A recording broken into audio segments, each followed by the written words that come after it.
Capítulo 2 dice sujeto a la obligación jurídico-tributario. Aquí nos van a hablar más que todo de los sujetos que intervienen en el ámbito jurídico, obviamente tributario. El artículo 17 dice sobre el sujeto activo. Sujeto activo de la obligación tributaria es el Estado o el ente público acreedor del tributo. En palabras simples, el sujeto activo es quien percibe el dinero recaudado por concepto de impuestos o por concepto de tributos, ¿sí? Y que en este caso pues sabemos que es el Estado quien adquiere ese recurso económico con el propósito de administrarlo y convertirlo en obras públicas para beneficio del país. 18.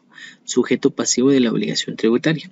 Sujeto pasivo es el obligado al cumplimiento de las prestaciones tributarias, sea en calidad de contribuyente o de responsable.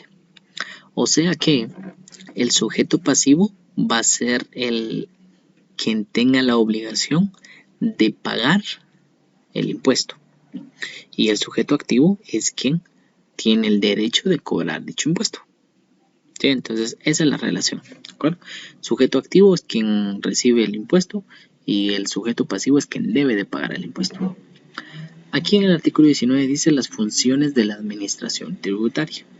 Nos da un listado, o sea, nos dice cuáles son las funciones. ¿Sí? Yo considero que no es necesario explicarlo porque aquí nos dice cuáles son las funciones de la administración tributaria. Solidaridad dice los obligados respecto a de los cuales se verifique un mismo hecho generador de la obligación tributaria son responsables en forma solidaria del cumplimiento de dicha obligación. ¿Qué quiere decir en ese sentido? Muchas veces cuando especialmente es una empresa, una sociedad,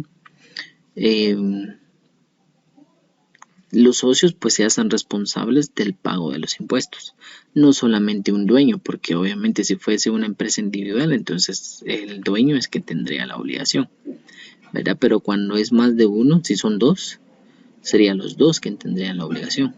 Si son tres, serían los tres y así sucesivamente, ¿verdad? Entonces, por eso se menciona aquí sobre la solidaridad, de que se ha generado un hecho generador, pero no solamente una persona.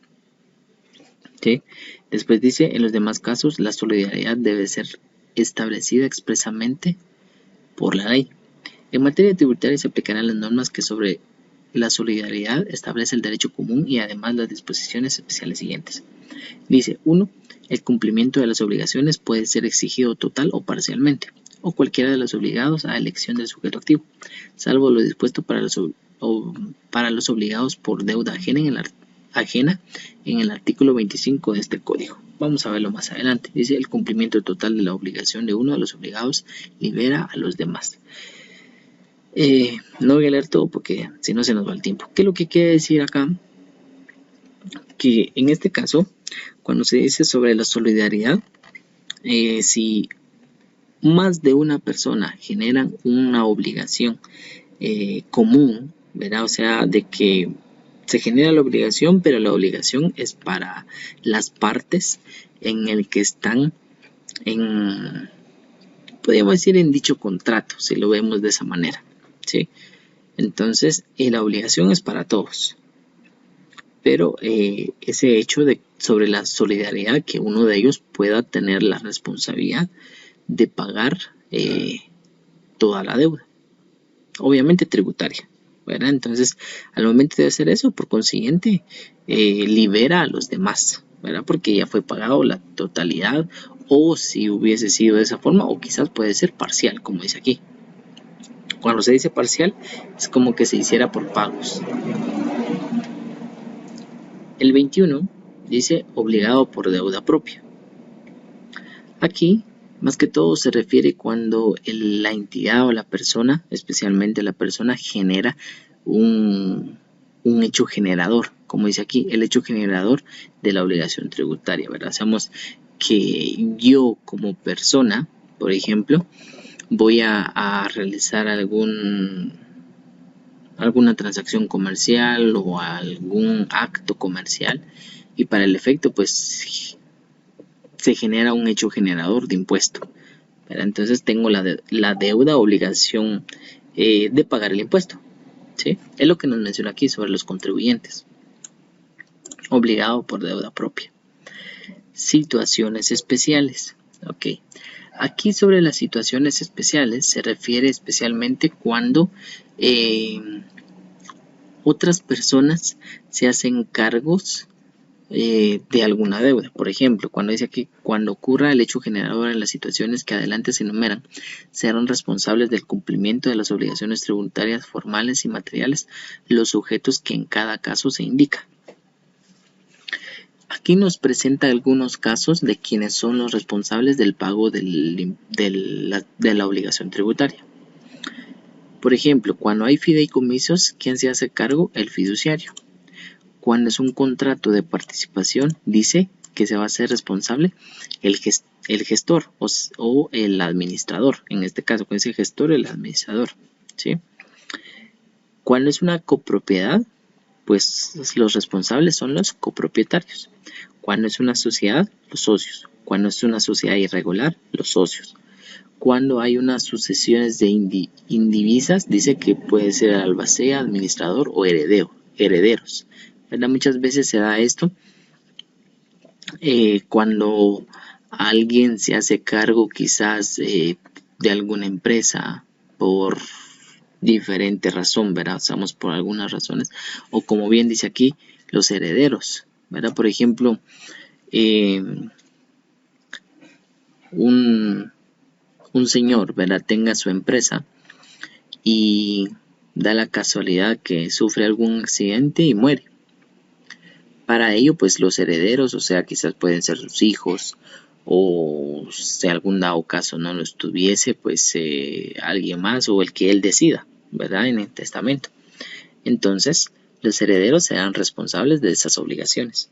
¿Por qué? Porque la obligación existe, la empresa existe, pero entonces se da esa forma de pago de impuesto. Obligaciones de los sujetos pasivos. Dice aquí que los contribuyentes o responsables están obligados al pago de los tributos y al cumplimiento de los deberes formales impuestos por este código o por normas legales especiales, ¿verdad? Y aquí dice asimismo al pago de intereses y sanciones pecuniarias en su caso. Cuando decimos pecuniarias, o sea, nos hacemos énfasis de que va a ser en dinero. Si por lo regular, pues todo se debe de pagar en dinero. No podemos decir, bueno, voy a pagar impuesto de 10,000, pero no tengo dinero ahorita, así que lo voy a pagar con una computadora o voy a dar 2 computadoras para que, como pago, pero o sea, no se puede. Obviamente todo tiene que ser en dinero. O sea, no podemos pagar un impuesto con un bien, sino que se paga el impuesto con dinero. El 24 dice transmisión por sucesión. Aquí dice los derechos y obligaciones del contribuyente fallecido. Era casi similar a lo que les decía anteriormente sobre cuando una persona muere, pues le transfiere quizás bienes y a la misma vez pues obligaciones a otra persona, ¿verdad? Y dicha persona se hace responsable de ello. Los responsables, obligaciones por deuda ajena. Dice, el responsable es responsable que sin tener el carácter de contribuyente debe, por disposición expresa de la ley, cumplir las obligaciones atribuidas a éste. Es asimismo responsable toda persona sujeta por la ley al cumplimiento de las obligaciones formales ajenas, aun cuando de las mismas no resulte la obligación de pagar tributo. Y dice el responsable, si pagare la obligación tributaria con dinero propio, tendrá derecho a la acción de repetición en contra del contribuyente. Entonces, aquí más que todo se enfoca de cuando quizás una persona adquiere una obligación por una deuda ajena. Uno dice, y se puede dar, ahí sí que cuando uno está en la vida real o algo, muchas veces se va a ir a topar con cosas que uno ni lo tiene, ¿verdad? O mejor dicho, ni siquiera lo considera, ¿verdad? Y uno dice, ¿y por qué, verdad? Y sin saber quizás realizó algo, firmó algo, o por ejemplo, haya sido un representante legal de una empresa, por ejemplo, ¿verdad? Entonces, siendo representante legal, pues tiene la obligación de responder por la empresa. Quizás no sea el dueño, pero sí es un representante legal. Pero es como que él se hace responsable de cualquier cosa que se realice en la empresa. Sí, entonces ahí son cosas que se dan y es una o más que todo se le da una obligación por deuda ajena. Aquí el 26 dice responsables por representación. Nos da un listado, por ejemplo, pero podemos identificar algo muy no común, sino algo que puede ser, o quizás ustedes han visto en algún momento, especialmente quizás en películas, ¿verdad? De que, por ejemplo, hay una familia en la que sea adinerada y tiene empresas y posteriormente quizás los padres sufren algún accidente o algo y solo quede quizás el hijo. Pero entonces el hijo por consiguiente se convierte en el heredero pero el detalle es que siendo aún un niño, ya sea de, no sé, 6, 7, 10 o 15 años, no sé, ¿verdad? Pero obviamente tendría que existir un representante del mismo, o sea, un representante del niño quien vaya a administrar ya sea las empresas o los recursos que pueda tener dicha familia y ser responsable obviamente de los impuestos, de la administración y de todo lo demás, ¿verdad? Entonces, en resumen nos referimos en ese sentido. ¿Verdad? Entonces se dan muchos casos, como les vuelvo a repetir, uno considera que quizás no se pueda dar, pero hay ocasiones en que, como les digo, uno puede ir a toparse con casos en el que se da cuenta de cómo se dan, ¿sí? Dice aquí, responsabilidad solidaria de quienes adquieren bienes y derechos. ¿De acuerdo? Entonces, es similar.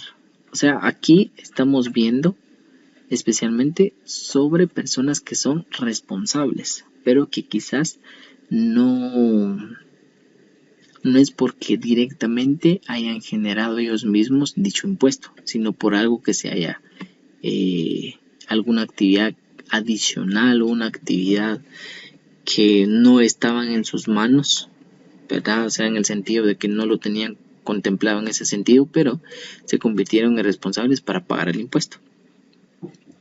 Por ejemplo, el artículo 28 dice agente de retención o de percepción. Eso lo hemos visto, lo hemos practicado, podríamos decir, sobre cuando nosotros retenemos el ISR. ¿Se recuerdan? Usamos en este caso, cuando se retiene el ISR en algún momento, se convierten en agente de retención y a la misma vez se convierten en responsables de pagar ese impuesto. ¿Sí? Por ejemplo, con esto, o para terminar este video, el régimen sobre las utilidades y actividades lucrativas de la ley del ISR. Dicha empresa o régimen se sabe que pagan su impuesto de forma trimestral y posteriormente anual, ¿verdad? Se determina cuánto es lo que se va a pagar de impuesto al final del año en base a las utilidades.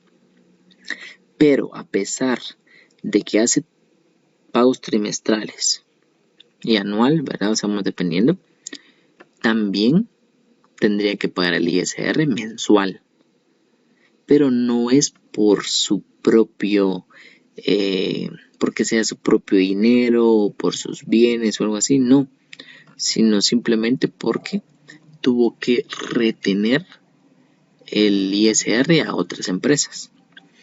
Y ahí cuando dice sujeto a retención definitiva, entonces se convierte en un agente retenedor del ISR, ¿sí?